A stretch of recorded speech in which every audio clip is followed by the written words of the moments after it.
김종배 시선 집중. 여러분 안녕하십니까? 김종배입니다. 서부지법 폭동 사태에 가담한 인원 중 상당수가 2030 남성들인 것으로 확인되면서 젊은 세대들의 극우화에 대해 우려하는 목소리가 나오는가 하면 섣부른 일반화다, 이런 반론도 함께 나오고 있는데요. 이 문제 일부에서 짚어보고요. 비상계엄과 현직 대통령 탄핵, 제주항공 여객기 참사, 여기에 서부지법 폭동 사태까지 연이어 벌어진 가운데 설 연휴가 시작이 됩니다. 국민적 스트레스 속에 맞이하는 명절을 어떻게 보내면 좋을지 2부에서 이야기 나눠보겠습니다. 1월 25일 토요일 김종배의 시선집중, 광고 듣고 시작합니다. 아침을 깨우는 이슈들 같이 들으실래요?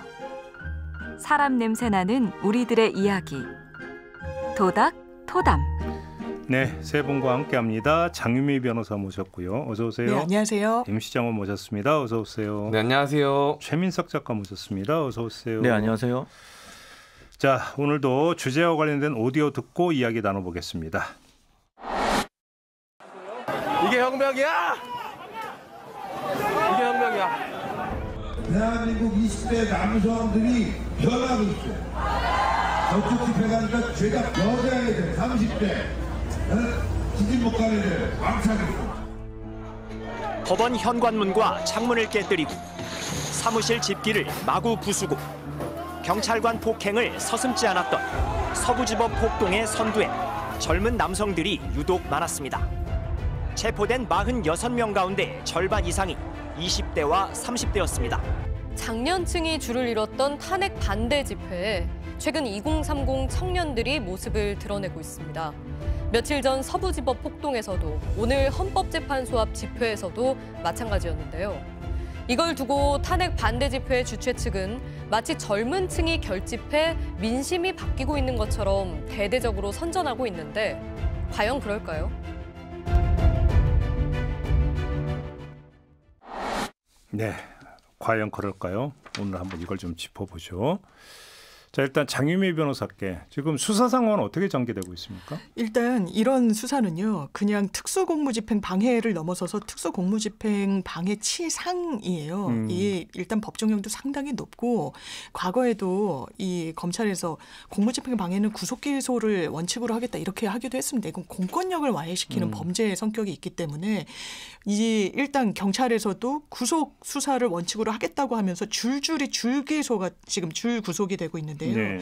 일단 현재 시점으로 보면은 구속이 된 인원이 지금 60명 가까이 됩니다. 59명이라고 하는데 거기에는 뭐 유튜버도 있고 뭐 회사원도 있고 하는데 눈에 띄는 거는 지금 오디오에서도 들으셨겠지만 과거에 뭐 보수 집회다, 탄핵 반대 집회다, 그 박근혜 전 대통령 이러면 거의 중장년층 아니면 굉장히 어르신들이 많다라는 평가가 많았죠. 실제로 그랬고. 그런데 이번에 구속된 사람들 연령대를 보면요, 좀 놀랍게도 30대가 제일 많습니다. 일단 31%, 21명이고요. 그다음에 50대, 60대인데 20대도 12%예요. 그러니까 20, 30대를 합치면 40%를 넘거든요. 거의 절반에 육박하는 이런 게 지금의 이런 이 폭도들이라고 칭하는 게 맞죠. 여기에 이 연령 구성비를 보면 이른바 2030 거기 그리고 거의 대부분 남성이니까요. 2030 남성들이 여기에 한 주축을 담당했던 건 맞구나가 이런 수치로 확인되고 있습니다. 자, 그러니까요. 이제 이걸 좀 짚어봐야 되는데 이들은 누구인가? 그렇죠? 네. 2030 이들은 누구인가? 어떻게 봐야 될까요? 지금 MBC 보도를 보면 이걸 일반화할 게 아니라 특정 교인들이다 이런 보도도 내놓은 바가 있었거든요. 어떻게 봐야 될까요? 저는 우연치 않게 그 서부지법 폭동 사태가 일어났을 때 서부지법 바로 앞에 있었습니다. 그랬어요? 네. 그 아버지 생신이어가지고 식당을 2주 전에 예약을 했는데 동생이 예약을 했는데 우연치 않게 바로 서부지법 바로 앞에 있는 식당이어서 그 차를 그 건물에 주차할 수가 없어가지고 이제 걸어 들어갈 수밖에 없는 상황이어서 오며 가며 주변 상황을 좀 목격하고 이야기들을 좀 들을 수 있었는데 폭동 사태 나고 난 다음 아니요. 당일날 낮에 저녁. 1시 정도부터 오후 5시 정도까지 낮에 1시부터 5시 정도까지 한 4시간 정도 그 근처에 있었는데 오며 가며 좀 들은 이야기를 보면 그때 당시만 해도 한 노년층이 한 90% 정도였다고 저는 이제 짐작이 되거든요. 대부분 노년층이어서 낮 시간대에는. 근데 그 노년층 분들이 이제 3, 4, 5 모여가지고 하시는 이야기를 좀 유심히 들어봤는데 어떻게 왔냐 뭐 이런 것들을 서로 물어보시더라고요. 예. 대부분 교회 버스를 지방에서 타고 올라오신 분들이 많더라고요. 그러면서 어디에서 무슨 교회 버스를 타고 올라왔느냐 뭐 이런 이야기 하면서 뭐 이렇게 제가 개인적으로 그냥 들은 얘기인데 정확한 건 모르겠습니다. 근데 뭐 이렇게 돈 이야기도 좀 오고 가는 것도 좀 들었고요. 네, 어디서 받아야 되냐 뭐 이런 이야기도 나누시고 그러시던데 뭐 젊은 친구들도 젊은 청년들도 대다수가 이제 기독교 신자라는 이야기가 이 극우 유튜버를 진행하는 유튜버의 입을 통해서 또 나오기도 했습니다. 예. MBC 보도 내용을 좀 보면 그 유튜버가 70%에서 80%는 교회를 열심히 다니는 청년들이고 자유민주주의 사상이 굉장히 소중하다는 걸 알고 있는 것 같다. 교회에서 많이 배워서라는 예. 언급을 하는 게 유튜브 방송을 통해서 언급이 되기도 했고요. 네. 그리고 또 그날 당시 서부지법 폭동 사태에서 주도적인 역할을 하면서 7층까지 올라가가지고 판사실의 문을 발로 차면서 유튜브 라이브 방송을 진행했던 사람이 있습니다. 이형석이라는 사람인데요. 이 사람이 자기 개인 유튜브 채널을 운영하고 있어요. 이형석 TV라고. 정광훈 목사 특임 전도사인가? 네. 특임 전도사라고 알려져 있습니다. 근데 특이하게도 사랑제일교회에 일하는 사람들의 명단을 홈페이지 가서 확인해 보면 그 홈페이지에는 명단에 기재가 되어 있잖아요. 이 사람 이름이. 네. 그래서 특임 전도사라고 하면 보통은 교구 이제 지역을 담당하면서 선교 활동을 벌이는 사람을 뜻하는데 이들은 정식으로 등록돼 있지도 않고 교구를 담당하지도 않았던 것으로 좀 파악이 되고 있습니다. 네. 주로 했던 일이 뭐냐 봤더니 이 전 목사를 반대하는 사람들을 쫓아다니면서 괴롭히는 것이 주된 업무였다라고 알려져 있습니다. 예. 이 김 씨의 전도사 임명 소식은 2022년 5월쯤에 이제 사랑제일교회에서 대표 기도를 하는 조모 목사의 유튜브 채널에서 이제 언급이 된 것으로 나와 있고요. 과거 이력을 좀 살펴보면 2020년 사랑제일교회에 대한 명도 집행 과정에서 화염병과 쇠파이프로 집행을 저지하다 실형을 선고받았고요. 법정 구속된 18명 중 1명이었습니다. 당시 서울 북부지법은 2024년 11월 1일 이들에게 각각 8개월에서 1년 6개월의 징역을 선고했던 바가 있는데요. 그러니까 이제 정식으로 등록시키지 않아놓고선 뒤에서 이제 좀 험상궂은 일을 도맡아 했던 전도사로 좀 판단이 내려집니다. 그러니까 이제 그 폭동 사태에 가담했던 2030 남성들을 보면은 예를 들어서 교회나 네. 아니면 이제 극우 유튜브 채널이나 네, 커뮤니티. 여기 온라인 커뮤니티 얘기도 나오는 거예요. 네, 맞습니다. 그래요? 네. 맞습니다. 과거 이제 일베라고 알려진 곳에서 주로 활동하던 낭성 중심주의 성향을 띠던 사람들이 요즘은 이제 팸코라는 채널로 좀 옮겨가면서 예. 이 정치적 성향을 좀 더 많이 이제 극우적으로 띠고 있는 상황입니다. 그래요? 네. 자, 만약에 그러면 지금 이렇게 분석이 된다면 이걸 가지고 2030 남성들이 극우화됐다 이렇게 일반화하는 건 좀 문제가 있는 거잖아요. 네, 그렇죠. 그러니까 지금 시위에 나온 사람들만 보자면 예. 2030 남성인데 예. 이거는 이제 전체적인 맥락을 좀 종합해 보자면 그 미국에서 국회의사당에서 일으켰던 폭동을 좀 벤치마킹한 것 같고 네. 물리력을 행사하는 시위다 보니까 여성보다는 남성, 중장년층보다는 청년층이 투입된 조직적 선발의 결과인 거고 그러니까 요것과 별개로 그러니까 그렇다고 해서 20대, 30대 남성이 다 극우다 이렇게 보는 거는 굉장히 위험한 결론이고 네, 그렇죠. 이것과 별개로 네. 그러면 우리 사회의 2030 남성들은 현재 어떤 정치 성향을 가지고 있느냐를 좀 살펴볼 필요가 있는데 전체적으로는 어느 정도 예전에 비해서 보수화된 경향이 많이 관찰이 됩니다. 그러니까 온라인 커뮤니티의 역할에 대해서 얘기를 하고 있는데 사실 온라인 커뮤니티는 우리나라 최초가 제가 알기로는 1999년에 생긴 DC 인사이드예요. DC 인사이드는 이 DC가 이제 디지털 카메라입니다. 예, 그러니까 그렇죠. 카메라 정보를 올리는 거였고 뭐 엠팍이라고 불리는 MLB 파크는 야구 정보. 네. 뭐 그 미시 USA는 네. 미국 생활. 네. 그다음 여성시대는 제가 알기로는 그 이후에는 많이 포탈화됐지만 초반에는 연애, 뷰티, 패션 이렇게 다 게시판들 혹은 커뮤니티가 정치와는 전혀 다른 목적을 가지고 탄생을 했거든요. 굳이 그들의 정치 성향을 따지자면 2000년대 초반에는 젊은 사람들이 많이 이용을 했기 때문에 다소 진보적인 성향을 보였어요. 네. 오히려 이제 그 DC 인사이드의 주식 갤러리는 탄핵 때 큰 역할을 했었고, 네. 뭐 DC 인사이드에서 탄핵 때? 예, 네. 정사겔이라 불리는 갤러리는 또 노무현 전 대통령 탄핵 당할 때 그때 많이 지지를 했었는데, 근데 이제 이런 유저들이 지금은 40, 50대가 된 거죠. 그렇죠. 그리고 이제 이 커뮤니티의 특성들이 익명성이 보장이 되고 여기는 밈을 만드는 데거든요. 그러니까 원초적인 유희를 추구하는 공간이다 보니까 젊은 층들이 유입이 되는데 이제 핵심적인 사건, 우리 사회의 핵심적인 사건들이 몇 개 있는데 그중에 하나가 이제 강남역 살인 사건이고 그 이후에 해화역 시위나 이수역 사건들을 거치면서 온라인에서 이제 여성주의 커뮤니티들이 생겨났고 여기에 반발하는 20대, 30대 남성들이 반여성주의 활동을 이 커뮤니티에서 펼친 거죠. 그러다가 2016년쯤에 지금의 야당이 결국 이제 여성 쪽에 선을 들어줬어요. 그게 당위적이니까 거기에 대한 반발 심리로 20, 30대 남성들 사이에서는 보수 성향이 굉장히 강화됐습니다. 그래서 이 문제는 여성주의에서는 그들만의 언어가 있어요. 시몬 드 보부아르에서 시작되는 제2의 성부터 뭐 이갈리아의 딸들과 뭐 노벨상을 받은 스베틀라나 알렉시비에비치 전쟁은 여자의 얼굴을 하지 않았다.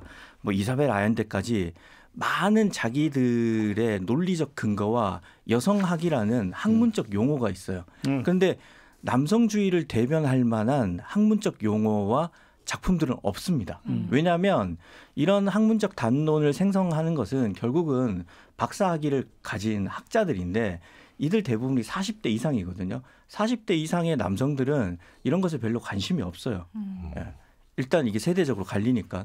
그러다 보니까 이들의 언어라는 것은 인터넷에 기반을 둔 희화화, 조롱, 유희 중심의 언어다 보니까 언어에서 차이가 발생하고 이것이 논리적인 싸움, 당위적인 싸움에서 밀리다 보니까 이 젊은 세대들은 고립감을 느끼고 거기서 더욱더 똘똘 뭉치다가 그중에 일부는 극우화되는 경향을 띠게 된 거죠. 그러니까 뭐 예를 들어서 이제 뭐 2030 남성으로 일반화하면 절대 안 되고 절대 안 되죠. 네.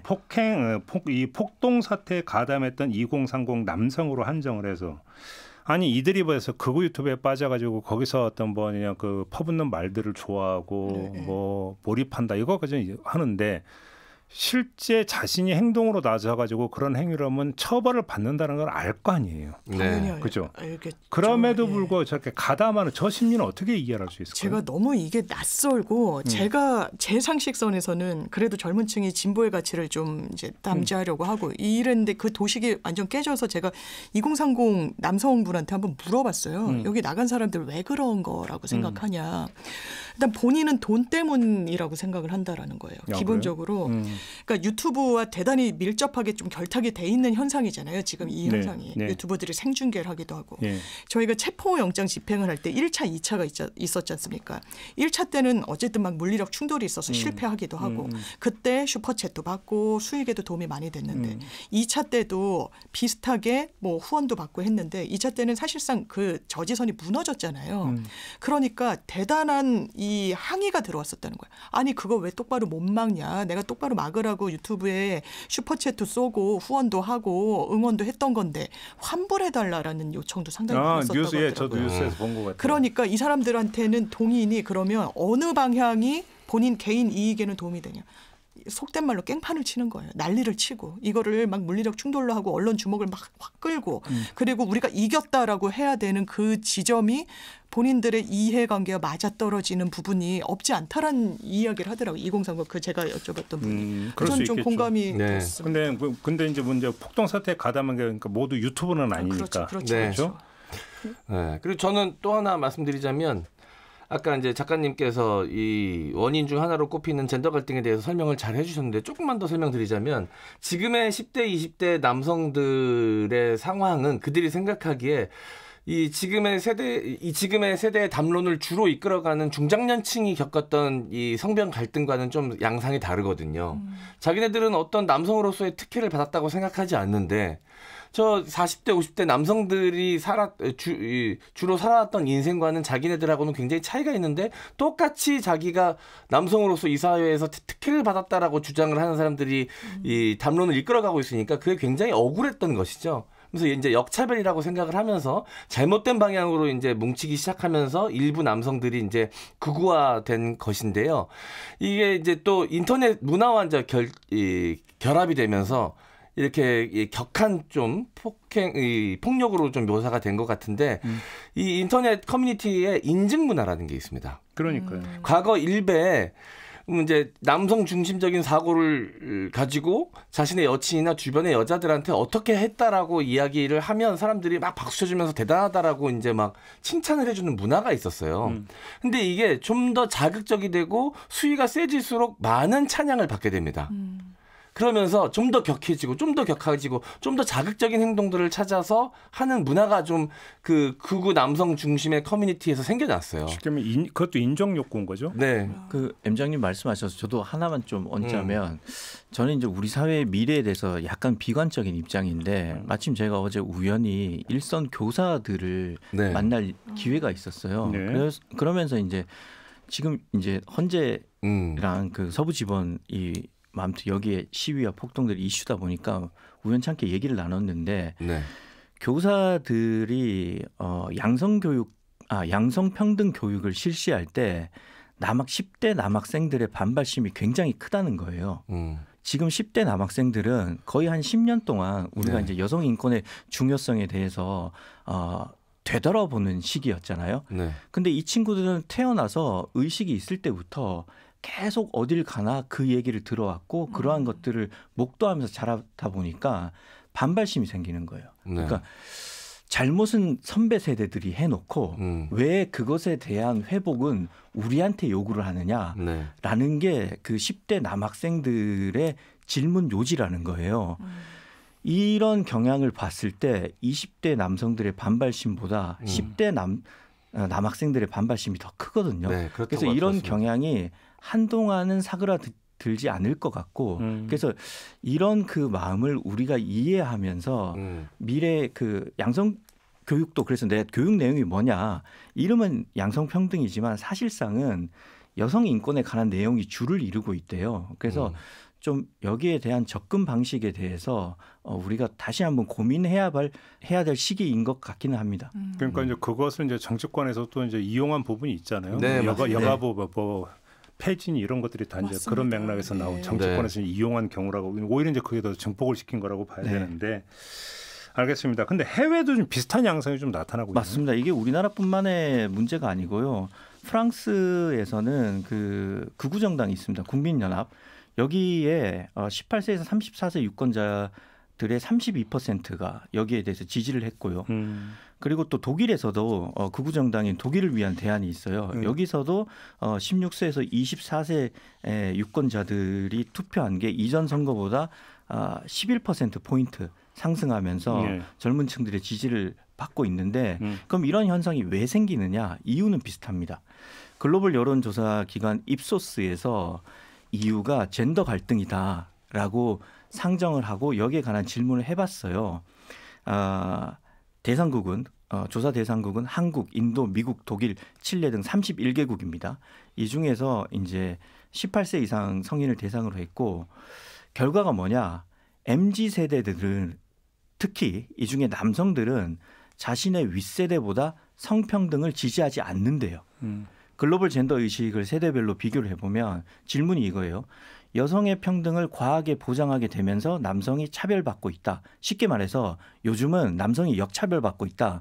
여기에 대해서 밀레니얼 세대 남성 중에 57%가 남성이 역차별받고 있다. 이렇게 답했고 Z세대의 60%가 남성이 역차별받고 있다.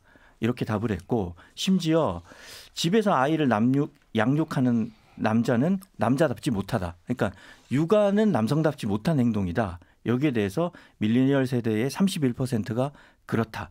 Z세대의 31%가 그렇다라고 답을 한 거죠. 근데 이제 우리가 여기서 다시 한번 이제 가르마를 좀 타줄 필요가 있는 거죠. 아까도 말씀을 드렸다시피 2030 그러니까 남성들이 전부 지금 극우화되고 있는 건 아니다. 네. 이런 이야기를 이제 분명히 했던 부분이 있고 그럼에도 불구하고 지금 사회 배면에 흐르고 있는 흐름들을 좀 이야기하는 부분들, 그것이 이전 2030 남성들에 비해서 지금의 2030 남성들이 상대적으로 보수화되는 그 경향을 지금 이야기하고 있는 거예요. 근데 그 보수와 극우화는 분명히 또 차원이 다른 맞습니다. 이야기겠죠. 그런 점에서 이것을 그러니까 동일시해서 바라보는 것은 좀 문제가 있겠다. 맞습니다. 생각합니다. 예. 그러니까 40대, 50대, 특히 60대까지는 갈등이 없어요. 왜냐하면 갈등이라는 것은 권력 구도가 팽팽할 때 생기는 거거든요. 그러니까 저 40대만 해도 인식을 합니다. 예전에는 여성이 불평등한 사회에서 살았다는 것을 우리는 경험적으로 알고 있어요. 그런데 특히 10대, 20대들은 그것에 대해서 강요만 받으면서 살아왔기 때문에 이런 반발심이 생기는 거죠. 그러니까 아니 그 몇 년 그러니까 MBC 드라마에 뭐 귀남이가 나오는 그 있었죠. 후남이도 나오고. 그러니까요. 뭐 아니 그때 예를 들어서 그거는 다 그러니까 절감했던 게 오빠나 남동생은 학교 보내는데 나는 학교를 안 보내는. 다 느끼는 거니까. 아들과 딸. 그러니까 아들과 딸이죠. 그러니까 뭐 여기서 어떤 그 체감의 부분이 있으니까 뭐 더 설명이 필요 없는 부분이었겠죠. 알겠습니다. 아무튼 섣부른 일반화는 좀 금물이다. 경계를 해야 된다는 말씀을 좀 드리고요. 전하는 말씀 듣고 2부로 넘어가겠습니다.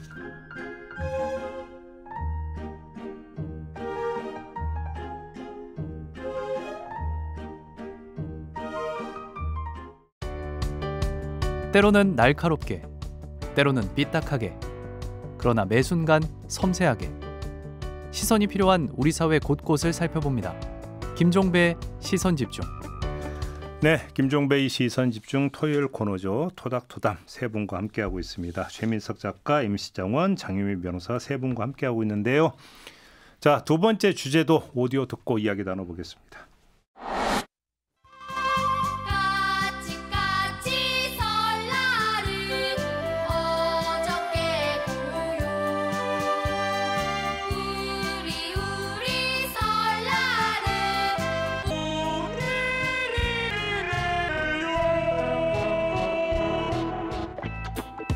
오랜만에 가족과 친지들도 만나고 떡국 등 맛있는 음식도 나누어 먹는 설 명절. 정치적으로도 사회적으로도 혼란한 시기에 맞는 설 명절에 마음이 편하지는 않습니다. 정치 이야기를 절대로 하지 않는 설 풍경은 과연 가능할까요? 어려운 경제 상황에 설 선물도 고민입니다.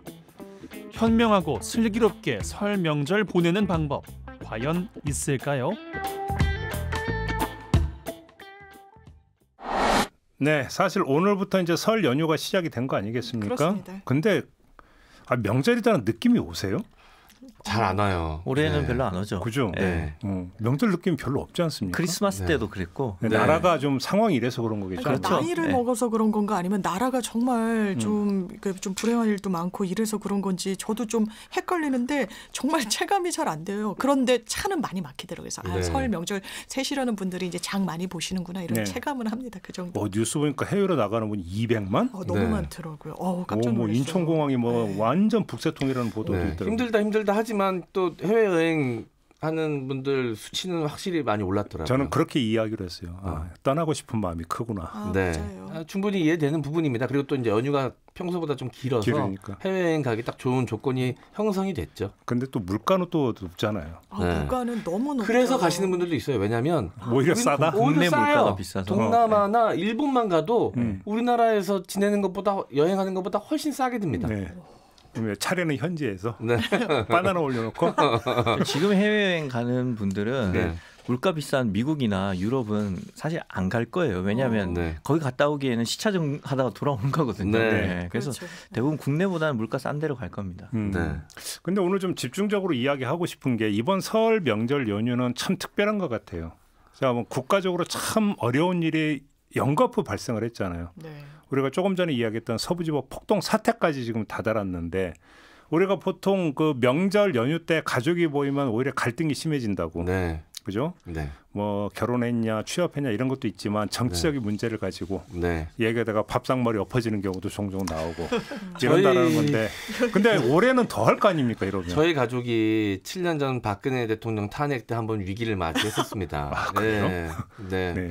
그래서 크게 한번 멱살잡이하고 이제 그런 사태가 벌어져가지고 그 이후로 이제 어르신들도 깊이 반성을 하시고 분위기가 굉장히 많이 달라졌어요. 저도 좀 노력을 해서 직업적 특성을 좀 발휘해서 제가 막 레크리에이션 MC로 나서가지고 윷놀이도 하고 정치 이야기가 나올 틈이 없게끔 막 정신없이 만들고 그러면서 이제 문화도 바뀌고 정치 이야기는 절대 안 나오는데 다시 올지 몰랐던 탄핵 국면이 또 오지 않았습니까? 저 걱정되더라고요. 그래요? 혹시 이번 사안이 워낙 크다 보니까 또다시 조금이라도 이야기가 나오면 이제는 저도 어떻게 반응을 할지 사실 잘 모르겠더라고요. 그러니까 우리가 여기서 그러면 지금부터 생산적인 얘기로 한번 가봅시다. 이렇게 보내는 게 슬기로운 대처법이다. 지금부터 그 세 분의 처방을 한 번 좀 들어보도록 하겠습니다. 저는 확실하게 처방전을 내렸습니다. 어떻게요? 일단 뭔가 사람이 많은 장소에서 모입니다. 싸울 수 없게. 네. 관중을 의식하게 만든다. 식당 같은데 그것도 이제 웬만하면 룸보다는 홀을 선호하고요. 주변 사람들 창피한 줄 알라고. 혹시라도 우리 가족들이 막 이런 건 아닌데 혹시 만일의 사태를 대비해서 큰 식당을 예약해가지고 거기서 딱 식사만 먹고 헤어지는. 쉽게 하면 대화의 단절이 해법이군요. 대화는 하는데 이제 주변 사람들을 의식해서 목소리가 커지지 않고 그리고 이제 극단적인 이야기가 나올 시간을 최대한 좀 줄이는 거죠. 우리 최 작가님은? 저는 제가 딱히 해법 같은 건 없고요. 그렇게 지혜롭지 못하고 그냥 제 개인적인 얘기를 하자면 저는 아버지 때문에 소송을 당한 이후로 우리는 만나면 대화를 안 하고 그냥 소주잔만 기울입니다. 그래서 일찍 취해서 낮에 빨리 헤어집니다. 소송 이야기까지 하시고. 이제 아버지 때문에 소송이 그때 그 부채 아무튼 그런 일이 있어서 그래서 전에 한번 말씀하신 기억이 나요. 사연 없는 가족 없으니까. 그리고 정치적 갈등은 이미 한국 사회에 그 파고를 겪으면서 우리 집안에도 있었고 이미 그런 갈등이 있었기 때문에 그건 지금 현재는 이제 원천 차단된 상태고요. 서로 그런 우를 범하지는 않죠. 그래요? 제가 듣기로는 제작진한테 듣기로는 독서와 공부를 통한 부족함을 채우자. 이런 해법을 주셨다고 제가 전해 들었는데 왜 딴소리였어요 지금?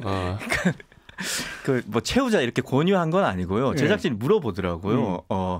서로 어떻게 보느냐. 그래서 저는 이제 기본적으로 소설가는 평생 공부를 해야 되는 존재니까 일을 할 때 글 쓰고 이러다 보면 독서할 시간이 없거든요. 그래서 전 시간이 남으면 독서를 하고 공부를 해야 되는 존재예요. 그래서 명절 때는 어르신들한테 인사드리고 육아하고 시간이 남으면 밀린 독서하고 공부하는 게 제일 좋거든요. 그리고 어릴 때는 그렇지 않았는데 시간이 지나다 보니까 요즘은 이제 공부가 재밌고 취미가 되기도 해서 불어학원을 다니고 있는데. 불어학원이요? 프랑스어? 그래서 과제 주대무 이런 거 배우시는. 주부 바클레 프랑세. 발음 괜찮은데. 열심히 다니나 봐요. 부끄럽습니다. 소피 마르소 이런. 소피 박소. 발음이 그렇게 되는 건가? 아무튼 그래서 과제할 것도 많고 읽고 싶은 책도 늘 책상에 쌓여 있거든요. 그래서 평소에는 이런저런 바쁜 일을 해야 되고 명절 때가 되면 영혼의 독서 같은 게 좀 쌓여 있잖아요. 그래서 그거를 독서를 하면서 디톡스하는 그런 기분을 좀 느껴요. 그래야 또 다가올 바쁜 일상을 버틸 수 있으니까.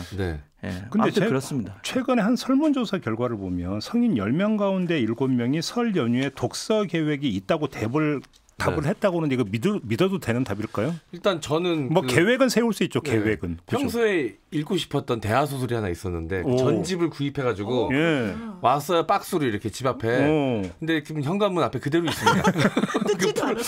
뜰 엄두도 안 납니다. 너무 크더라고요 박스가. 몇 권짜리인데도.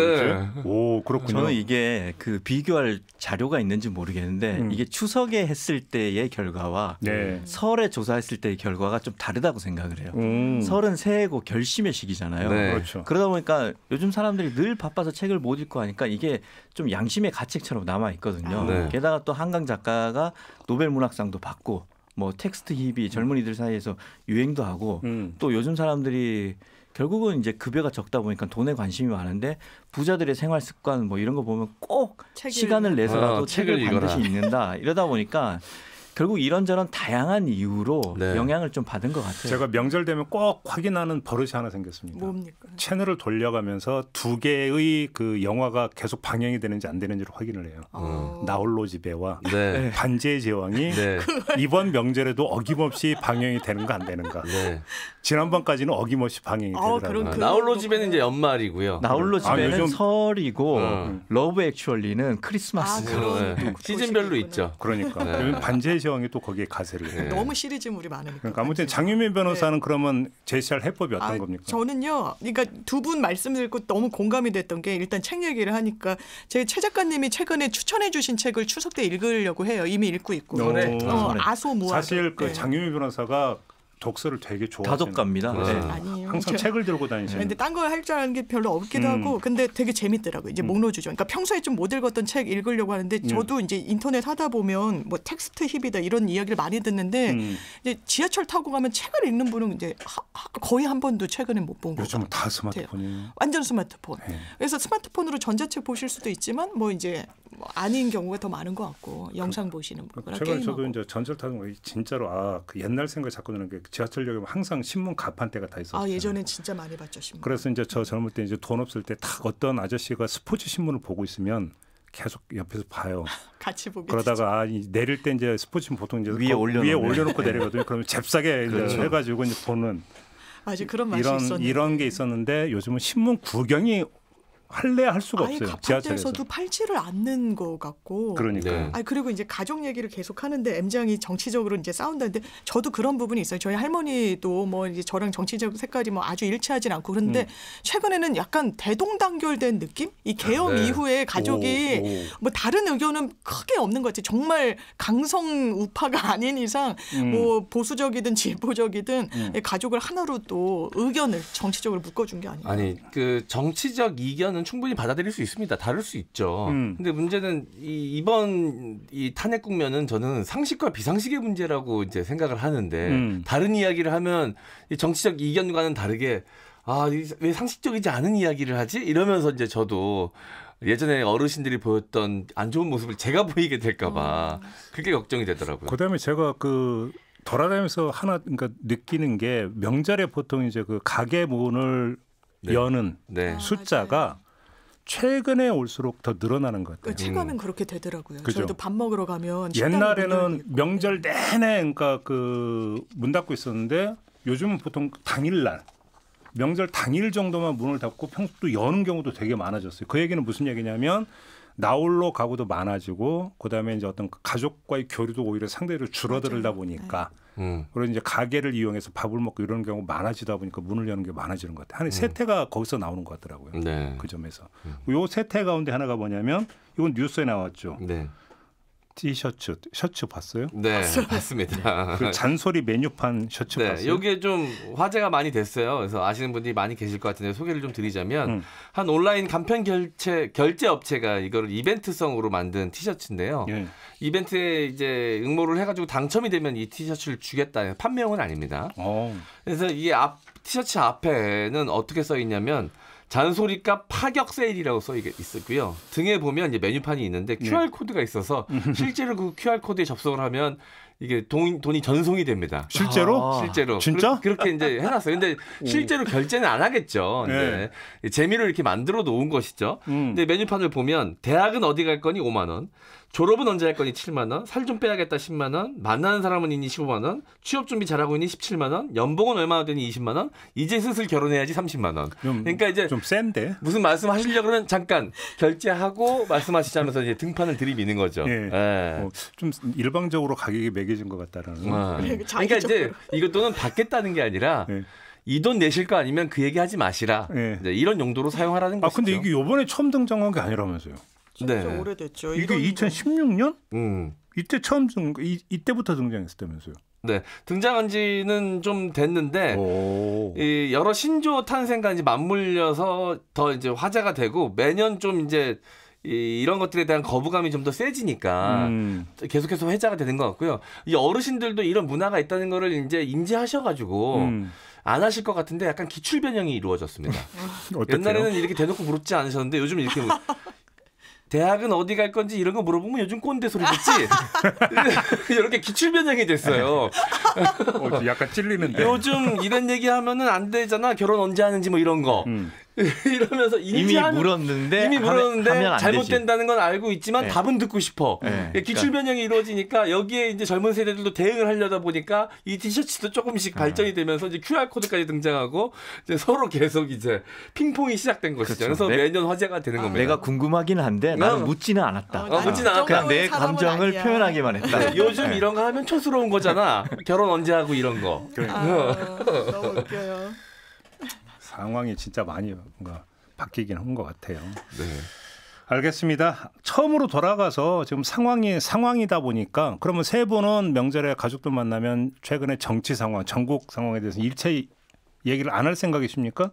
근데 안 할 수가 없는 것 같아요. 만나면 또 제가 이제 뭐 이러저런 얘기를 하면서 또 이제 방송에 나오는 것도 저희 가족들 알고 있으니까 가족들이 물어볼 거 아니에요. 뭐 이렇게 야 어떻게 하고. 이거 어떻게 된 거야? 그리고 어떻게 이럴 수가 있니? 막 저한테 이제 한탄도 하고 이러니까 그러니까요. 정치 얘기를 안 할래야 안 할 수가 없고 그러니까 제가 예전에 이런 게 생각나는 거예요. 지금 이제 국회의원이 됐는데 이런 질문을 사적인 자리에서 했었어요.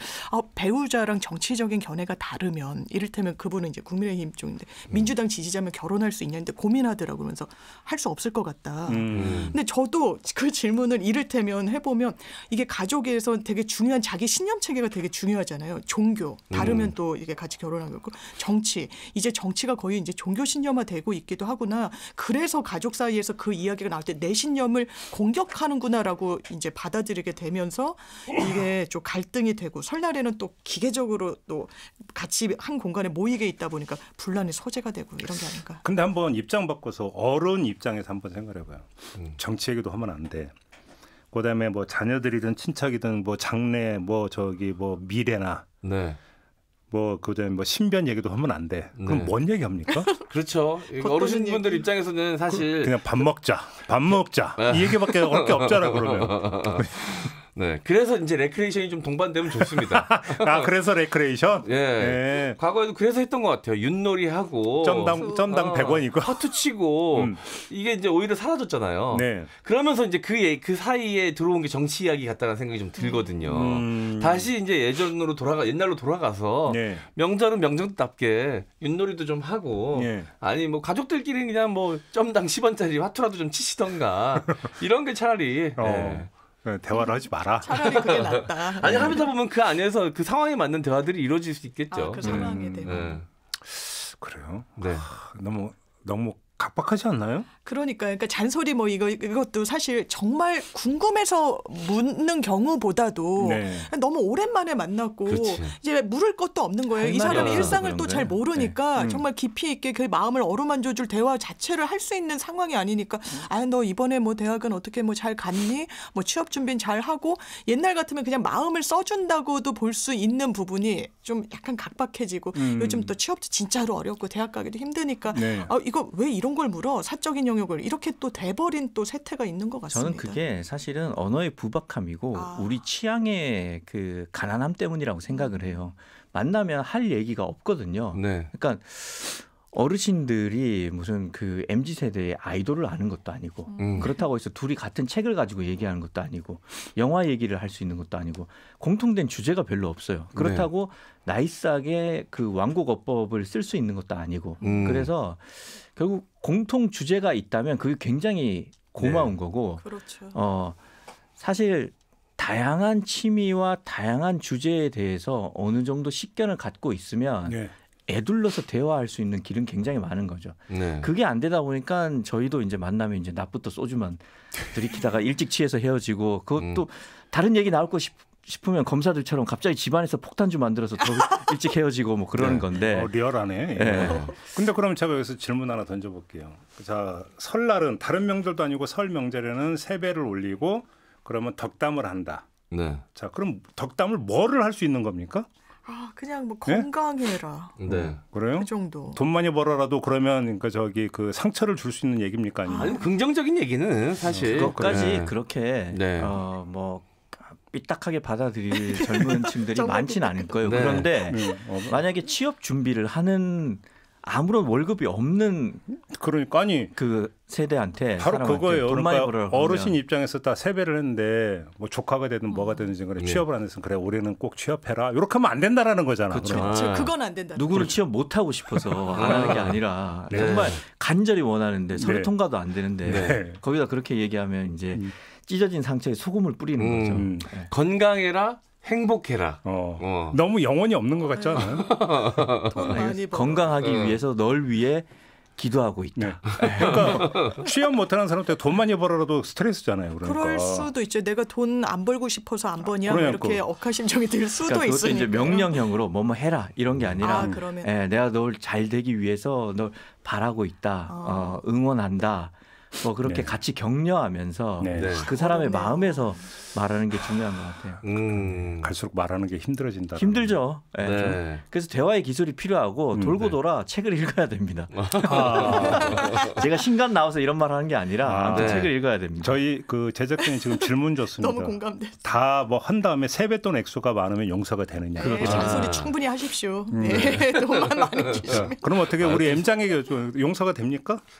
저는 이제 줘야 되는 입장이 돼가지고 받는 입장보다는 받는 입장일 땐 용서가 됐을 것 같은데 저는 이제 조카들도 많고 사촌 동생들도 많아서 나가는 돈이 훨씬 많기 때문에 받는 건 거의 없죠 저는 이제. 근데 그 얘기하니까 진짜로 요즘 그 명절에 만난다라는 가족의 범위도 많이 좁아지지 않았어요? 그렇죠. 저 어렸을 때만 해도 되게 많은 요즘은 친척 거의 만났는데. 직계 가족 정도만 만나지 않나요?